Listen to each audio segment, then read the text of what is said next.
Welcome to the city that was buried alive. Right behind me here is the city of Pompeii. This ancient Roman city was completely frozen in time when a nearby volcano blew its top off, and with that came ashes, pumice, and molten lava rushing down the mountain at nearly 100 miles per hour. And so all of the people living here in Pompeii unfortunately didn't stand a chance. So today we're going to be exploring some of the memories left behind and some of the tragic reminders of what happened that day in 79 AD. Just 1,940 years ago, feels like it's yesterday, this was a hustling and bustling Roman town. It was a port city, so you had tons of sailors coming through, you had a really strong economy, and with that, lots of entertainment for sailors. So let your mind wander what that could possibly mean. What did Romans do anyways? Drink. Drink. And have sex. Accurate. A city known for expensive hugging. Lots of women offering services. It was a vacation destination, it was apparently. Lots of rich people will come here. Yeah, spring break. Yeah, spring break. When the volcano erupted, some of the first things to come down were the roofs. Basically, you would have had so much ash piling up that eventually the roofs could no longer take the weight and they would just give right in. And so a lot of people actually didn't die from the lava. It's not like you would imagine it in the movies. They would have died either by being flattened by the buildings collapsing on them, or it would have happened from just the inhalation of all the gases, the poisons that come out of the volcano. It's a little bit eerie. Aside from all the tourists, this place is a shell of what it once was. And it all came to a quick and abrupt end when that guy back there lost his temper. Not the tourists, but the volcano. And today we are joined by my buddy Krill. He's come to help us shoot. So he's helping us with those secondary shots to tell a beautiful picture of Pompeii. And if you didn't notice, yes, there are a lot of people here. We got here at 11. Our goal was to make it at 9. It gets really, really busy. Another one of the ways the Romans show their advanced city planning is this right here. The main reason for this is because when it would rain, it would basically act as like a little river that would clear out the streets, keeping everything clean for this rather big city. And these stones would allow you to cross when the rain was coming through and the water was filling up this road. Wow, guys, it's truly incredible how well all of the ashes have held up this historical site. I mean, just look at this. It's not my proudest joke, but to be honest, there was worse ones that didn't make the video. That's Pompeii. Even the Romans were true believers in GTL, gym, tan, laundry. Right now, we are in a laundromat where basically a lot of the town, or at least the elite, the more wealthy people would have brought their clothing to be cleaned out. And it says here they cleaned it using clay and urine.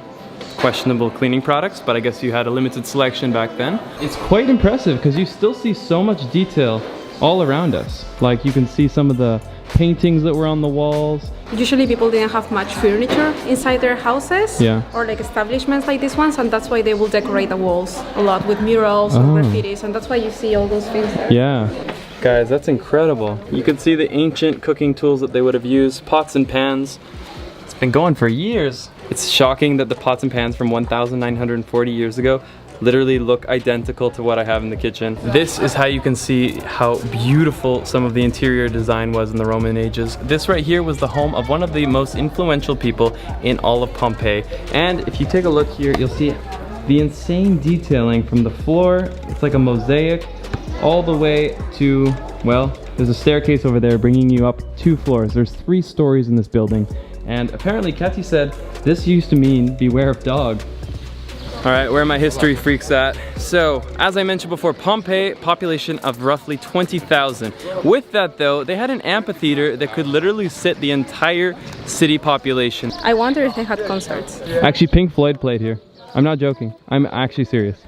Are you in serious? 1971, I just read it online. No. I'm serious. Wait, so you can back up my fact? I've seen that Pink Floyd has played here. Fact. Backed up. Okay. I'm the fact master. I believe it. So this is where our fellow gladiators would have come down just before getting ready for their battle.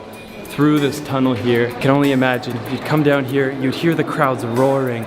Christian, Lost LeBlanc, spill the blood.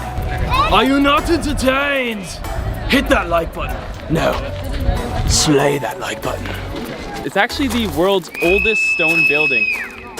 All right, we know you're there. There's actually different seat sizes. So there was a hierarchy. The wealthier, the more important people would typically sit closer to the front with bigger seats, and the slaves, and I hate to say this, but usually the women would go all the way to the back in the day. It's no longer like that anymore, people. Don't get mad at me. That's just how it was. Go back to the car. That's the best thing I ever heard. You hear that little kid? Can we go home? And this right here is the Forum of Pompeii, meaning the public square. People would do trade here, there'd be markets, there'd be tons and tons of people. I have bad news. I found the dog. No! This is the saddest thing here. El Perito was killed by the flames. Merciless Vesuvius. So you guys can see there, they actually have a little fundraiser to bring him back to life. If you have any change when you visit, just throw it in there and yeah, get well soon, my friend. Oh my gosh, I just heard one of the funniest things. There was a tour guide with like probably 3 or 4 7-year-olds, and the 7-year-olds were looking at the dead body and they're like, what happened? And they're like, that's little Tommy. And they're like, he was eating and then the volcano exploded and the lava came and got him. And they're like, wow. And they're like, yeah. And then the tour guide tells them a lesson out of it. He's like, so the lesson is, make sure you eat your food fast and don't eat too much. And the kids are all like, oh, okay. You should tell me that. I eat so slow. So one of the reasons the left behind remnants, the memories of what Pompeii was, are so graphic and so well known across the world are because the bodies that were left behind actually show the emotions, the fear, and the positions that these people were in their final seconds of life are the positions that we see here today. And if you look at this one right here, you see somebody that's basically huddled up trying to protect themselves and their hands protecting their face. You can see the fear without seeing any of the facial details. The body language says it all. The ashes all came down from Vesuvius, completely covering the city, leaving about a 20-foot layer of ash over top of Pompeii. And with that, it covered over people. And so when people were covered up by the ashes, all of the human flesh, the organs, all that disintegrated. But what was left behind was the bones and a gap in between the ash layer. And so what archaeologists did when they started to find this area was they filled that area with plaster, and that's how you get this very human-like outline, because that was the void left behind in the ashes. So little history is actually personable. You can't really read a book and feel what they're feeling, but when you see this, you feel like you're there. It takes you right back to 79 AD when all of Vesuvius was going crazy. And that right there. We got new fans? Oh, yeah! Team Get Lost is I got you, bro. Team Get Lost is growing by the day. I got you, of course. Once you break away from all of the crowds and find some of the side streets here, you can see how this was like a whole neighborhood just full of life. And to see it here today, a complete ghost town, it's kind of a cool experience, I'm not gonna lie. Every video I work on is a little different from the last, but one thing they all have in common is a lot of footage, like 50 terabytes over the past 3 years of shooting. But despite having so much footage, I always find a few missing holes in my story, and that is where today's video sponsor is such a game changer. Today I want to tell you guys about Storyblocks. They are my go-to place for copyright-free footage to help me find those missing pieces, those missing shots that maybe I didn't have, and it allows me to have access to a plethora of footage that have been shot by other shooters. You could literally go to their website today and type in Pompeii, and from there you have a large selection of shots made available to you completely copyright free, meaning that you can continue to monetize your video. It's a game changer, and I've been using them for over a year now. So guys, if you want to check it out, the link is down below, and let's get back to the video. So to tell you guys the full story, we cannot just show you Pompeii, we also need to make our way to the top of the volcano that froze time on Pompeii. It's actually extremely surprising to see that we're no more than 2-3 kilometers from the base of the volcano, and yet people have decided to make this their home. You see families here, kids. Whether I would live here or not, probably not, but kudos to them. Guys, we made it to the volcano. Look how beautiful it is down there. Oh my gosh. The lava is insane. Do you want to tell them what happened? It was closed. It closed at 5 and we got here at 5:40. We had no clue. Sometimes we make the mistakes for you so you don't have to experience them. But 5 p.m. is the time they shut. But it's not all losses. The footage here is mind-blowing. And to be honest, I think that's the better view of it, is not going to be actually standing on the ridge. Yes, it would have been cool, and maybe I'm making a few excuses because I have no other choices. But from the upper parking deck, 30-minute hike up to the top there, and the good news is we're going back to our Airbnb where we've stayed for 3 nights now. Naples, if you don't already know, is kind of like the Bangkok of Europe, is how you put it, which is so accurate. The Bangkok of Europe. And yeah, let's go back there and get some food, because Naples is the birthplace of so many amazing foods from Italy, and one of them in particular is pizza. One other thing you need to know if you're coming to Italy, renting a car. Well, we almost didn't rent a car because apparently you need your international driver's license even if you have your proper driver's license from outside of the EU. So yeah, something to know. If you're outside of the EU, bring your international driver's license, or just find a sketchy dude that's willing to rent you a car without it. Yeah, somehow we got one.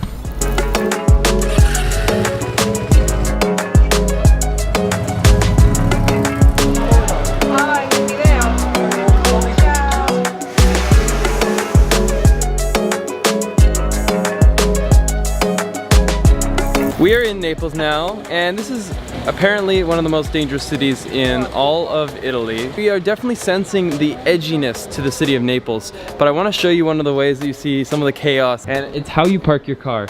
So I basically just slotted in here, but what I really want to show you is on this side, because this is your typical Napoli park job. The level of I don't give a shiz is off the charts here. This guy backed his car into the pipes. You don't have a Napoli car until the front end of your bumper is scratched, the side of your door is keyed, and the back end is cracked. This is how you do it in Italy. And we are back to our Airbnb. This is what 80 US a night gets you for being in the center of Napoli. Shoot till you drop. That's the lifestyle. So yeah, it's super tight living. Not necessarily our place is okay, but once you go out into the streets, I mean, it's insane how tightly compacted the city is. In fact, it is the most densely populated city in all of Europe. Pretty crazy. But we want to make the most of the last hour of sunlight and then go get some of the best pizza in the world because, well, it comes from Naples. That's where it was invented. So let's get out of here and let's go explore. One thing that's really interesting about Naples is that the life of Naples is on the street. You'll see so many people just hanging around outside, and that's true for our Airbnb area. Like that gentleman that was outside, even though we didn't know a thing he was saying, he kept insisting on saying more and more and more, and like he just wanted to have a conversation even though we couldn't reciprocate. Giuseppe, so cute. It's He's Giuseppe. my friend now. But the whole neighborhood just came out and started chatting, and you could see them like having conversations across balconies. Even people on the street will approach us to try to explain us things, and we were like, we don't speak Italian. I will say that like this is a place that's edgy. There's a lot of litter around. Like it's definitely a very chaotic side of Europe and never how I ever imagined Italy. But it's kind of a cool spot to see if you're looking to see some of the less visited sides of Italy. We've eaten here 3 nights in a row, and the pizza here, the pasta, it's just yeah, if you're ever in Naples, try out Lombardi 1892.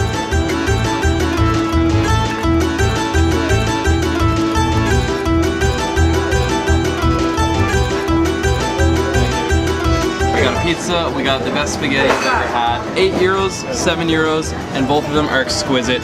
So I'm gonna get to eating and I'm gonna end the video here. Guys, if you enjoyed it, hit the like button, hit subscribe, and let's get lost again in the next one.